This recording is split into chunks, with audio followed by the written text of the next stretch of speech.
Hi, this is Peter Leach from Geophysical Survey Systems. This is going to be a quick demonstration of how to set up the hardware and software for the 200HS antenna. We're using the Panasonic G2 Toughbook as the controller. And we're going to go and set up the hardware right now, which includes the external encoder wheel, the HS module, the tow strap, battery, GPS pole, and an MLID Reach RS2 Plus GPS. Let's go set up the hardware now. All right, so this is the basic kit for a 200HS antenna. There are 4 wheels that you don't need to use. You can if you want to roll the antenna, but if you want to absolute best data quality ground coupling, then you'll want to leave the wheels off. You have an HS module which controls all the communications between the antenna and the tablet, a battery. You have a tow strap, GPS pole, GPS. These are sold separately. A Model 620 encoder, also sold separately, but you need to use this to do distance mode. Otherwise, you have to use time mode. So basically, when we go to set these up, we'll put the encoder on first. Note, this plate is a skid plate for the encoder. This needs to face down to protect the encoder.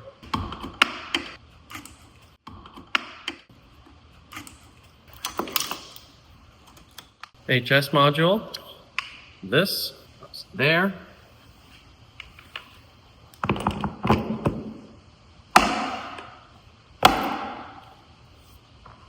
This is the encoder cable. It has 4 pins. It goes in this port.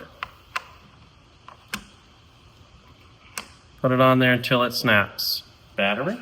So we're going to want to have the label down and the contacts facing in until it snaps in there. GPS pole. This is an optional accessory, so you'll want to order that. But it's a standard GPS thread. So we would thread that on there. You could get away with threading the GPS onto the plate itself, but you often want a GPS set up a little bit higher than that.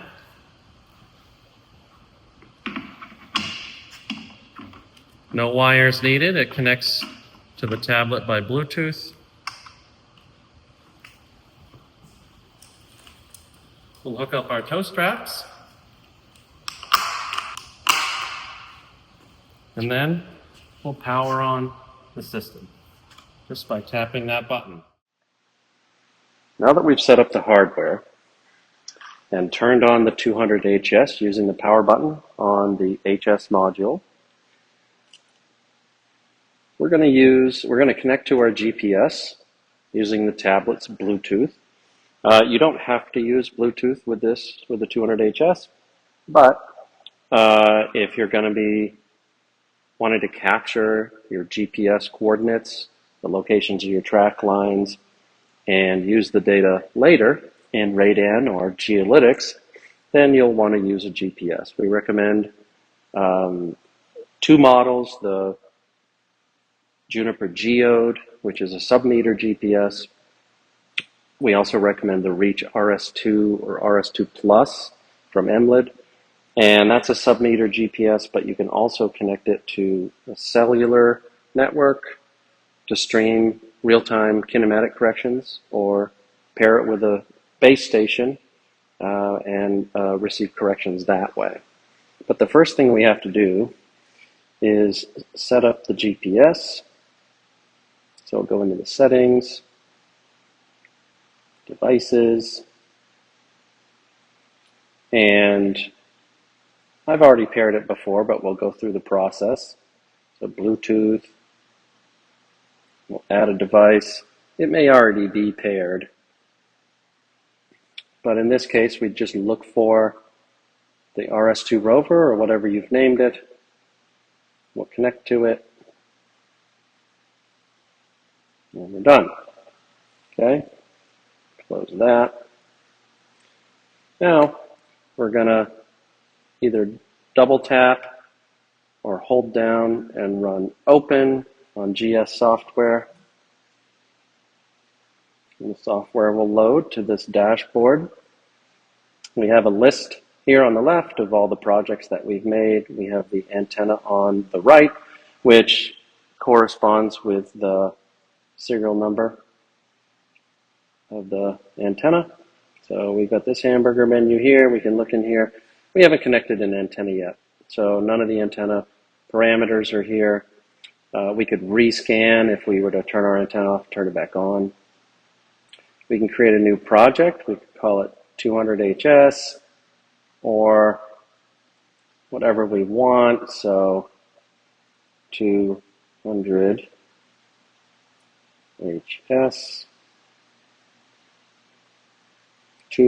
whatever you want to name it. And we've made a new folder, so we can double click on that to enter it. Now that'll be our active project.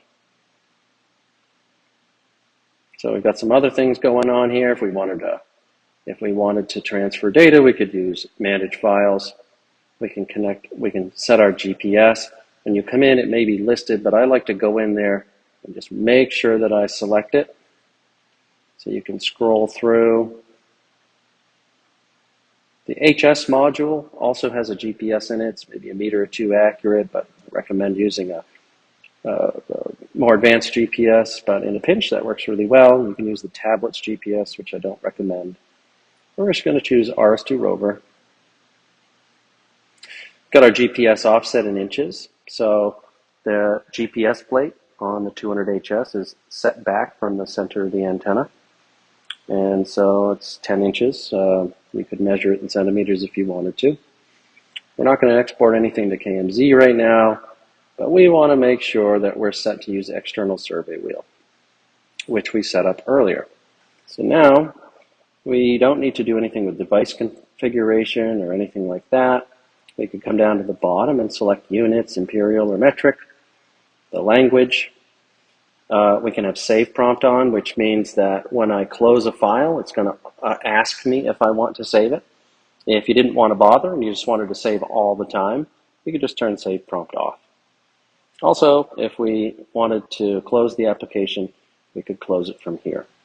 These menus are here, but there's not a lot. We can change them right now, but we might as well change them when we actually get into the acquisition software. And we'll talk about them when we get in there. I'm going to tap on the antenna icon to connect to the antenna. And so the first thing you see will be streaming data. We're not collecting right now. This is the preview screen. Just lets us know how our signal's looking.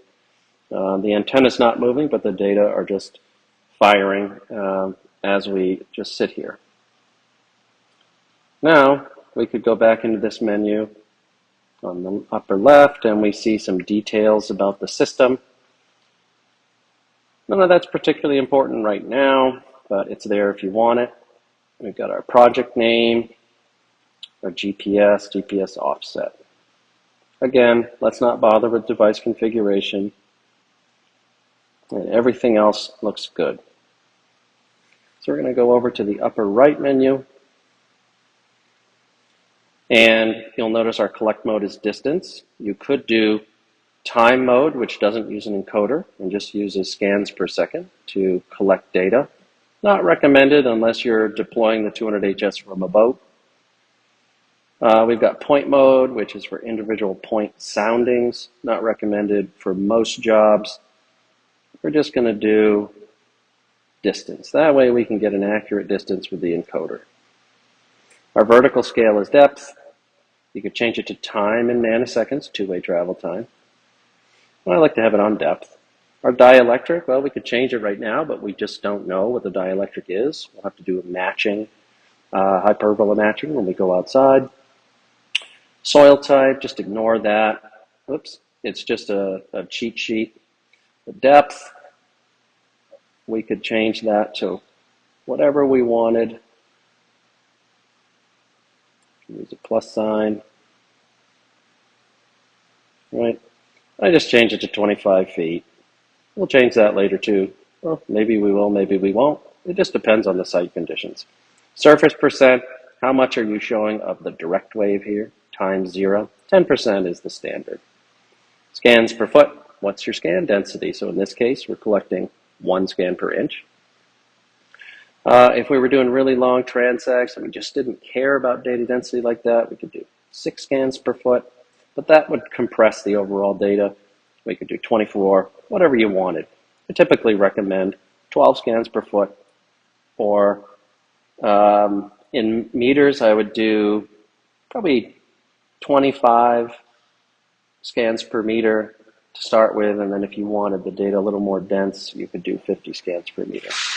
Samples per scan, depending on how far we're looking, you might find that if you're going deeper than 20 feet, 15 or 20 feet, you may actually want to bump up the samples per scan so that you don't alias your data. You don't want your oscope to be all craggy and have an incomplete measurement of what's under the ground. If you're going to go even deeper, if you're in an environment where you can look more than 100 feet or 50 feet or 100 feet, you might go to 20, 48, 40, 96 samples. That's not common, but it could happen. The deeper the time range you're looking, or the deeper the depth range, the higher you want your samples per scan. Scans per second, we're going to leave that at 100. We also have some filters over here, the low pass and the high pass. So all of these antennas, all of our GPR antennas are ultra wideband antennas, and they're transmitting and receiving a wide frequency range. Usually about 1/4 to double the central frequency. The 200HS is a 200 megahertz antenna. So you're going to see a good value range for high and low pass between 100 and 400, 100 and 500. But you could also, if you wanted to do a true quarter and double, you could change it to 50, but that's getting pretty low. So maybe we'll just set it to 80. Okay, stacking, that's something that someone would use if they were doing deep geology scans and they wanted to get rid of high frequency noise. We're not going to use that here. Background removal, you set that in the number of scans. That's going to take out long flat lying bands, kind of like noise band removal does. I'd just use noise band removal if you have some issues with external continuous interference like radio. Signal floor, that's just going to tell you where the system thinks the noise starts to overtake signal. You don't really need to use that either. Gain, you've got auto gain, so you can turn on auto gain with adaptive gain, which is going to update scans. When it's set to slow, it's going to update the gain curve over a slightly longer distance, so you don't average as much contrast out. Normal and then fast would update the gain quite often. And so you can do what you want with this. It's going to make your data look pretty good in the field, no matter where you are. I'd leave that on as you get more experience with the 200HS and you want to experiment with manual gains. Feel free, but for first time use and getting up to speed, I'd just do auto gain with a slow adaptive gain. And we're going to leave line track alone for now. So what else do we have? On the lower left, we've got this gain button where we can change the overall gain. It's kind of like turning the volume up on a radio. It's going to amplify all signals by the same amount or reduce all signals by the same amount. Your best bet is to start with zeros everywhere and adjust from there. We could also change our color table, but the standard way of looking at GPR is with number 16 here, black on the left, white on the right. Now, we can turn on our O-scope or our A-scan if we want to see what the data are really doing. We can take a screenshot with the orange camera there. We could turn on our map. We don't have the GPS. Well, we do have the GPS connected, but we're not outside, so we're not getting any good signals. That's why the GPS satellite is yellow. I'm surprised it's not red since we're inside, but we're apparently getting some signals here in the garage. We can toggle that all the way over until we get full screen, but there's nothing to see yet. So basically, that's the setup. We went through, got all of our collection parameters set up in the upper right there. And if we were to go back here, actually what we'll do is we'll pause the data. Notice that everything's scrolling. If I push this pause button, I get a couple of other options. So on the lower left next to gain, I have encoder calibration. So I would recommend that you do an encoder calibration every time you set up the system. It's very quick, and it ensures that you're not incorporating any errors. We could set this one as current if we wanted to use the factory default. Usually that's sufficient, but if you really want to do your best work, then you'll want to recalibrate the survey wheel so that you can have accurate distance readings. In this case, we'll just push accept. You can also set up this with the 3D cube. You can set up 3D grid mode where you could set up a 3D grid based on the X and Y axis lengths, the line spacing, and then how you wanted to collect the lines. I'm not going to cover that here, but it is an option if you want it. So what we'll do now is let's just do a quick encoder calibration and make sure that we get an accurate value in there. Okay, let's do an encoder calibration. What I've done is, remember, if you don't see encoder cal, pause this and you'll see the option. What I've done here is I've laid out a tape measure, 20 feet long. Typically, you want to do at least 10 feet, not 20, for an encoder cal, just to get a good measurement value. The longer you plan your transects to be, if you're doing 100, 200 foot long transects, consider calibrating your encoder on a longer distance. But in this case, I just did 20 feet, I'm going to recalibrate the survey wheel here. Go into the calibration distance, just tap it till you get to the value you want. Now I'll do start calibration. What I've done actually is I've taken the center of one of the front wheels and I've aligned that with the 0 mark on the tape measure. And I'm going to move the center of that wheel from 0 to 10 feet.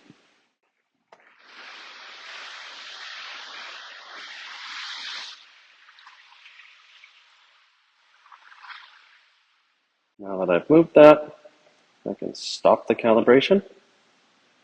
I'm going to accept it. And what I want to do is let's just go back in there into the encoder menu. So the last calibration result is a little bit different than the factory default. So just like any vehicle with tires, the survey wheel, the external encoder can wear in over time, maybe a little bit of wear on the tire, what have you. So the default is an okay place to start, the default calibration, but I'd recommend doing your own recalibration. So I'm just going to set that as current and then accept it. Now, I think we're ready to go outside, collect some data, and see what some of those features do in real time. Okay, so here we are outside. You'll notice in the lower right-hand corner, I have a green satellite icon. That means I'm getting good GPS signals. If the GPS signals start to degrade because I'm under tree canopy or next to a building, you'll start to see the icon turn yellow for a poor H-stop, and then red when we're getting no signals. In this case, we're doing really good. So I'm going to pause the data real quick, and we're going to go into our encoder. and the value was not saved. I'm just going to use the current value. I could recalibrate again. We found last time the difference is 419 to 417. Not too bad, but I recommend doing an encoder cal every time you start a new project, or every new project. Not every day, but every new project. Okay, we can turn on our map, and we'll see that we haven't really moved anywhere because we paused, but the latitude and longitude are adjusting. That's fine. We're all the way down into decimal seconds here, so that's just natural deviation. I'm going to tap the circular record button.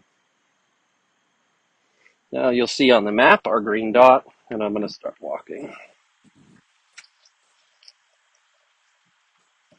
Some data come across the screen from left to right. You also see that my track line, my green track line on the map window is getting longer. So let's say I'm just looking for targets or mapping utilities, whatever I happen to be doing. I'm going to look for one real quick because we might, since we're using a GPS, we might want to place a user mark. There's a really good target right there. This is my horizontal cursor. I can move. I want to back up to the center of that target. Just push the antenna in reverse.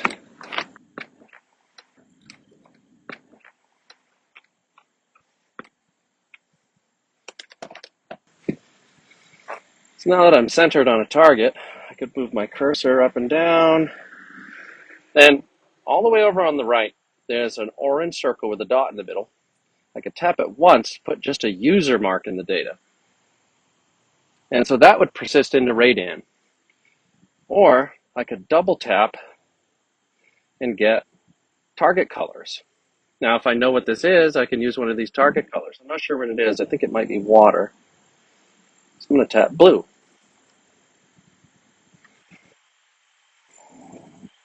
And I'm going to keep going. I'll see if we can find some more targets here.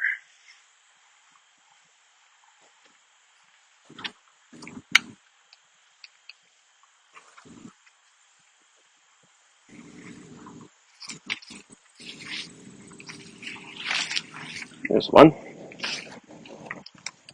Shallower. I think that might be gas line coming into the building. Center that on there. Double tap. Let's just do yellow. You can see our line here. Now, a few other things that we could do. Let's start a new profile. I have save prompt on, so it's going to ask me if I want to save. I'm just going to say yes. Start a new file.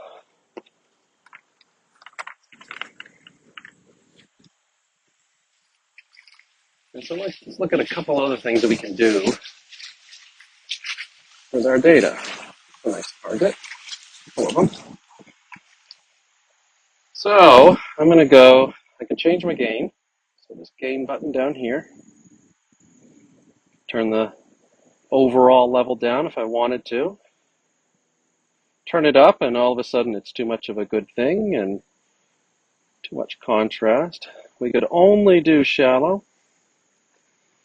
For instance, if we had very strong amplitudes in the near surface and we wanted to tamp those down, perhaps we're not getting much detail with depth, so we could turn the deep gain up.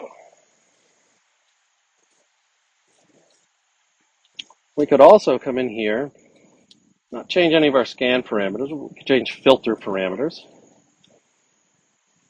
So typically, we could change the high pass if we thought we were having low frequency noise issues, which is actually a real thing in a lot of soil conditions. So if we thought that the low frequency noise is the problem, or a problem, we could turn that up. But you have to be careful here because you start clipping off the low frequencies and your depth starts to suffer. So we don't want to be too aggressive with that. None of the settings that we're changing right now in filters or gain actually affect the raw data. So if you export these data, then you're going to get raw data and these filters will not affect it. Or maybe we were in an area and there was too much high frequency noise or too much detail and it was confusing. We could clip off some of the high frequencies and really only see the biggest changes. So let's stop our file and go right back over that target.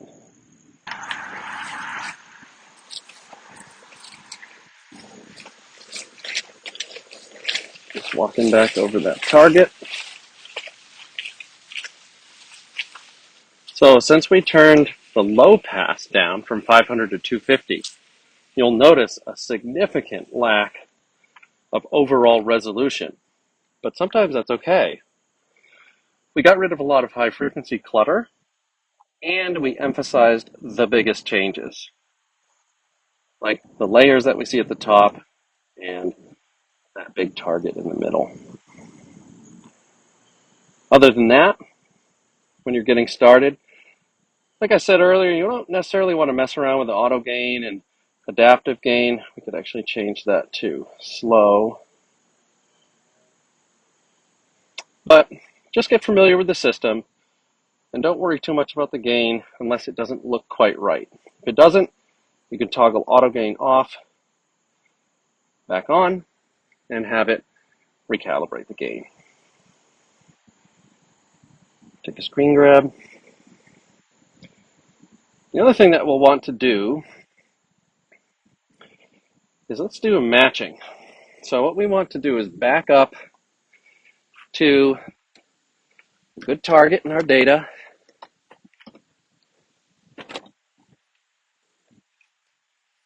Center that, whoops, I overshot it. Center the backup cursor.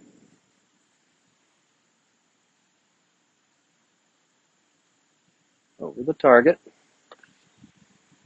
We'll move target horizontal cursor down over the top. And then you'll notice these yellow flashing arrows on the side. So you can slide those to adjust the dielectric in real time. So what I want to do is I want it to fit just perfectly right over the tails in the data. You know, now you'll notice now that my dielectric is almost 12. Also, watch how the depth scale changes as I change dielectric, because those are two related things. All right, 12.2, pretty happy with that. We'll turn off matching. Now we've calibrated our depth scale, and we could try focus if we wanted to. That just does a Hilbert transform envelope on that. If we hadn't done our matching correctly and we got a weird value, so I'm going to change the dielectric right here, and you can see how it changes. Everything gets wider, starts to go crazy. So you can use that to test your dielectric, but I'd recommend just doing a hyperbola matching and being satisfied with that, setting that dielectric. All right. Basically, to get started with 200 HS, that's it. Now, we could go back to the main menus. Oops, stop our file first. And we could tap on one of these folders to view files and play them back. Or I can click this upper left menu and go to Manage Files. Now, if we wanted to transfer files, the Panasonic G2 tablet has full-size USB on the side, so we could plug a flash drive in. And then all we would have to do is choose the folder or folders that we wanted, and then tap Copy. We don't want to do Move or Delete. You might want to do Delete if you had too many files and you wanted to do file maintenance. I wouldn't do move because that's going to cut and paste. So if something goes wrong, your flash drive's full, you could be in trouble. Your data may not actually transfer and then they'd be gone. Just always use copy and make sure that you get the files that you need on the other end. Well, I hope this video has been helpful for you. What I would recommend doing is going to our website, geophysical.com, navigating to the support tab, and then download resources. And you can find a complete user manual for the 200HS and GS software. As always, thanks for buying GSSI. Let us know if you have any questions. We're happy to help.